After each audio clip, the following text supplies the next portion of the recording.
Start करेंगे exercise 10.1 का example. मतलब कल हम लोगों ने इंट्रो पार्ट अच्छे से किया था स्ट्रेट लाइन का, उसके बेस पे एग्जाम्पल जो है इसके बेस पे उसको हम लोग करते हैं। तो यार एग्जाम्पल कराने से पहले कुछ एक बात बता देता हूँ आपको जरा। एक लाइन है ये L1, मान लो उसका स्लोप है मान लीजिए 1/2, ठीक है। और एक लाइन है L2, मैंने कहा यार उसका स्लोप है -1/2।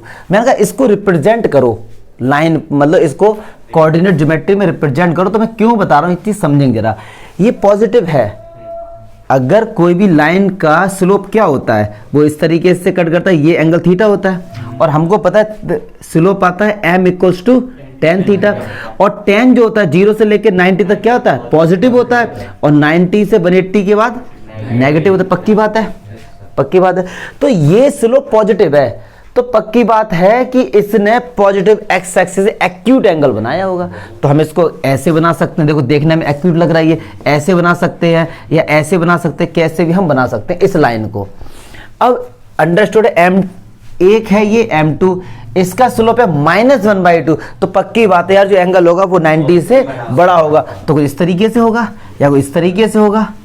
ये बात समझ आई कि लाइन को जो हम अकॉर्डिंग टू स्लोप दिखाते हैं उसका आपका अंडरस्टैंडिंग होनी चाहिए कि पॉजिटिव है तो एंगल 90 से छोटा होगा, और ये एंगल 90 होता है तो 90 से छोटा मतलब इस तरफ ही होगा। तो ये हो सकता है, ऐसे हो सकता है, ऐसे हो सकता है।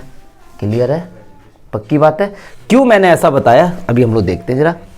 एग्जाम्पल 2 क्यों, एग्जाम्पल 1 जो था वो इंट्रो पार्ट में बता दिया था, सिंपल था। खैर वो तो एग्जाम्पल 2 देखते हैं।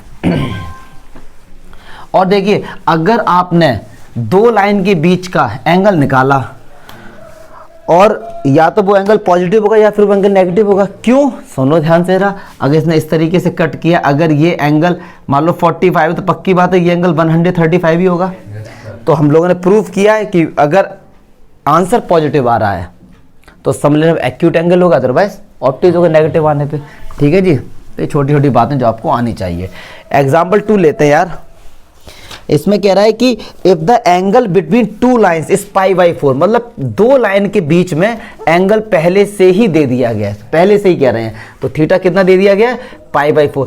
क्या π/4 बोले तो 45 डिग्री, अगर इसको डिग्री में चेंज करें तो 0 और 90 के बीच में है। चलिए जी, तो इसका मतलब जो आंसर आएगा वो पॉजिटिव आएगा। हम लोगों ने पढ़ा हुआ है जो आंसर आएगा वो क्या आएगा, पॉजिटिव आएगा। And the slope of one line, ऐसे एक लाइन का स्लोप है 1/2 m1। तो कह रहे हैं स्लोप बताओ दूसरी लाइन का। चलिए मैं बताऊंगा, इसका डायग्राम के साथ समझेंगे तब चीज़ें अच्छे से क्लियर होंगी। क्या कहना चाह रहे हैं भैया, ये कहना चाह रहे हैं कि अच्छा एक लाइन का स्लोप 1/2 है, पॉजिटिव है, तो पक्की बात है इसका जो एंगल होगा वो एक्यूट होगा। ठीक है जी, तो ये चीज़ अगर समझ आ रही है तो ठीक है। M1 कितना हो गया, 1/2। अब एक दूसरी लाइन का स्लोप पता नहीं पॉजिटिव है नेगेटिव, कुछ हमको कुछ भी नहीं पता इसके बारे में। अच्छा इन दोनों लाइन के बीच एंगल कितना बनना है, π/4। तो ये एंगल π/4। तो अभी हमने इसको ले लिया कि ये लाइन है, हमको M2 फाइंड करना है। अब आप कहेंगे सर आपने तो इसको इस तरीके से लिया, अभी पता ही नहीं, कैसा भी ले लो, कैसा भी ले लो, मुझे बस इस लाइन का स्लोप फाइंड करना है।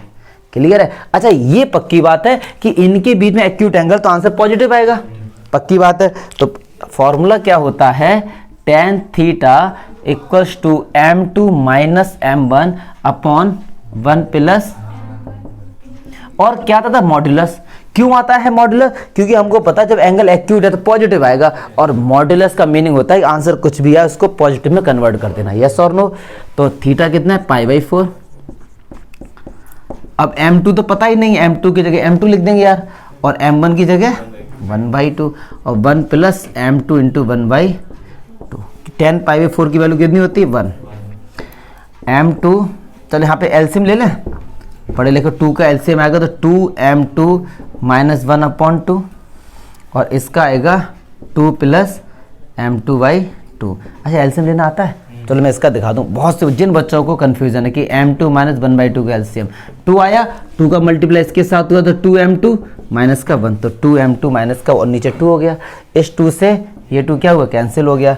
तो भैया हमारे पास कितना आ गया, 1 = 2m2 - 1 अपॉन M2 + 2। अच्छा मॉड्यूलस जब भी हटता है तो प्लस माइनस आता है, ये हो गई रटने वाली बात है। लेकिन सर आपको तो पता होना चाहिए क्यों आता है, अगर कहीं पर ये लिखा गया है कि मॉड्यूलस x इक्वल्स टू 2, तो मैंने कहा x बराबर बताओ क्या होगा, तो x बराबर होगा +-2। अब आप कहेंगे सर क्यों, वो ठीक है नंबर वाली बात हो गई। अब सुनो, मॉड्यूलस का मीनिंग क्या होता है, मॉड्यूलस जब भी यहां से हटेगा, जैसे ये है, तो मॉड्यूलस जब भी हटा तो +-x आएगा। क्यों आता है वो समझो जरा पहले। मॉड्यूलस का काम होता क्या है कि अंदर अगर नेगेटिव है तो भी पॉजिटिव कर दो, पॉजिटिव है तो भी पॉजिटिव कर दो। जैसे अगर मैंने आपसे कहा कि -2, मॉड्यूलस के अंदर -2 तो आंसर क्या आएगा +2, और +2 है तो भी आंसर क्या आएगा। अब +- क्यों आता है, एक बात सुनो, क्या पता x नेगेटिव हो, क्या पता x नेगेटिव हो, और नेगेटिव नंबर को पॉजिटिव करने के लिए किससे मल्टीप्लाई करते हैं, माइनस से। अब क्या पता अंदर वाला नंबर पॉजिटिव हो, और पॉजिटिव को पॉजिटिव करने के लिए हम लोग प्लस से मल्टीप्लाई करेंगे, तो इसलिए अब अंदर पता नहीं ना नंबर कैसा है, नेगेटिव है पॉजिटिव है, इसलिए हम दोनों लेकर चलते हैं। अगर अंदर नेगेटिव होगा तो माइनस का मल्टीप्लाई होगा, ऑटोमेटिक वो क्या हो जाएगा, चमका, इसलिए +- लगाते हैं। क्योंकि यस, tan π/4 की वैल्यू 1 होती है, मतलब π/4 को लिखते हैं 45, और tan 45 1 होता है। हम लोग 10th में पढ़ा है ना यार, 10 आप लोग का 3rd चैप्टर भी, कोई दिक्कत नहीं, इंट्रो पार्ट समझा देंगे उसका। तो tan π/4 हमारा कितना होता है, 1 होता है। अब मॉडुलस यहाँ से हटेगा तो क्या +- आएगा, पक्की बात है। तो क्यों, रीजन के साथ हमने पता कर लिया, +-। चलिए अब एक काम करते हैं, क्या काम करते हैं, आंसर निकालते हैं। अच्छा ये बताइए भैया +- आया है तो m2 की कितनी वैल्यूज आएंगी, 1 या 2, पक्की बात है 2 वैल्यू आएंगे भैया। तो एक बार प्लस साइन लेते हैं, टेक प्लस साइन। चलिए भैया, तो 1 = 2m2 - 1 और m2 + 2 कर दो क्रॉस मल्टीप्लाई, तो m2 + 2 2m2 - 1 ये इस तरफ जाएगा, तो m2 माइनस का 2m2 = -1 माइनस का 2, तो m2 = 3 आ गया।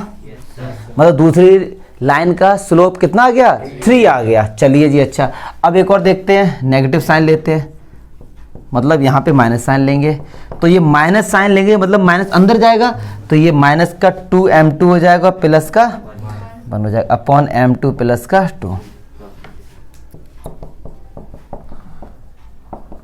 क्लियर है, ये माइनस का 2m2 इस तरफ आएगा तो किसका हो जाएगा, 3m2, और ये इस तरफ जाएगा तो m2 कितना आ गया।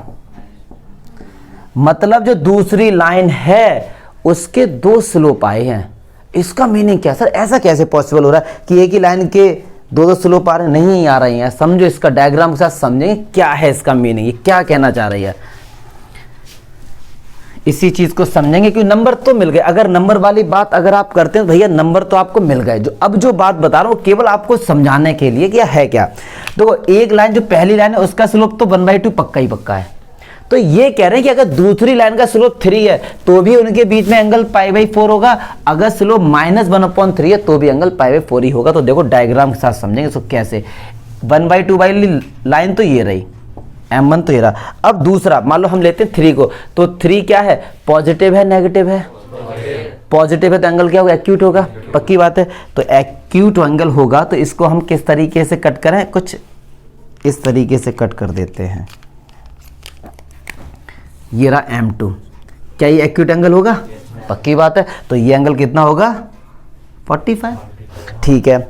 अब कह रहे हैं दूसरा डायग्राम, क्योंकि 2 स्लोप हैं उस लाइन के, तो एक तो हमारे पास पक्की बात है कि m1 कितना यार 1/2। अब एक है कि माइनस का 1/3, तो जब लाइन का स्लोप माइनस है तो क्या होगा, ऑब्ट्यूज होगा x एक्सिस का, तो मैं इसको ऐसे बना दे रहा हूं, ये आ गया। लेकिन ये एंगल अभी भी 45 ही है, क्लियर है, ये एंगल अभी भी 45 ही है।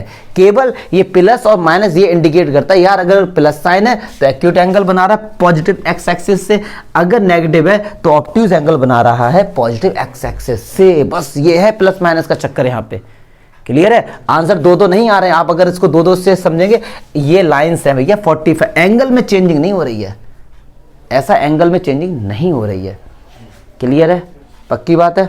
तो ये है इस क्वेश्चन का फंडा। अब बढ़ते हैं आगे, कोई डाउट है पूछो हर्ष, कुछ भी ऐसा लग रहा है, पक्का। एग्जाम्पल 3 देख, ये कह रहे हैं कि 2 लाइंस हैं, lines through the point this is perpendicular to this, मतलब एक लाइन है जो इन दोनों पॉइंट से होती हुई जा रही है, एक लाइन है जो इन दोनों पॉइंट से होती हुई जा रही है और वो आपस में 90 पे इंटरसेक्ट कर रहे हैं, तो x की वैल्यू बताइए। तो यार एक लाइन तो हमारे पास ये रही भैया, इसमें एक पॉइंट, इसको लाइन L1 देते हैं, ये पॉइंट है मान लो -2,6 और ये हमारा पॉइंट है 4,8, ये एक लाइन हो गई। दूसरी लाइन है इस पे 90 पे इंटरसेक्ट कर रही है, इस तरीके से L2 लाइन हो गई और इस जा रही है 8,12 और x,24। तो बस ये कह रहे हैं कि x की वैल्यू फाइंड करो। यार हम लोगों ने प्रूव किया है कि अगर दो लाइंस आपस में परपेंडिकुलर होती हैं तो उनके स्लोप का प्रोडक्ट -1 होता है। पक्की बात है ना। तो सबसे पहले तो स्लोप निकालेंगे। तो स्लोप ऑफ L1, लाइन 1 का स्लोप मान लो m1 है, ठीक है। तो स्लोप कैसे निकालते हैं, जब दो पॉइंट्स दिए गए होते हैं तो स्लोप का फॉर्मूला क्या होता है, y2 minus y1 upon x2 minus, हमने पढ़ा ही है, प्रूफ किया है यार, पढ़ा नहीं है, प्रूफ किया हुआ हम लोगों ने। तो 8 माइनस 6 अपॉन 4 प्लस 2, कौन है, सचिन बंसल, BSNL होगा।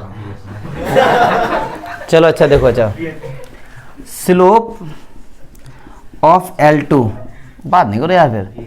अब M2 का स्लोप, ये भी दो पॉइंट्स हैं तो इसमें भी वही हो गया x y2 माइनस y1। अब इसको लेट कर लो, मान लीजिए x1 है और ये y1 है, ये x2 है और ये y2, तो y2 माइनस y1, तो 24 माइनस 12 और x माइनस 8, तो कितना हो गया ये ऊपर 12 अपॉन x माइनस 8। ये दोनों लाइंस के आपस में क्या निकल के आ गए, स्लोप, और दोनों लाइन आपस में क्या है, परपेंडिकुलर है। तो एक रूल ये होता है,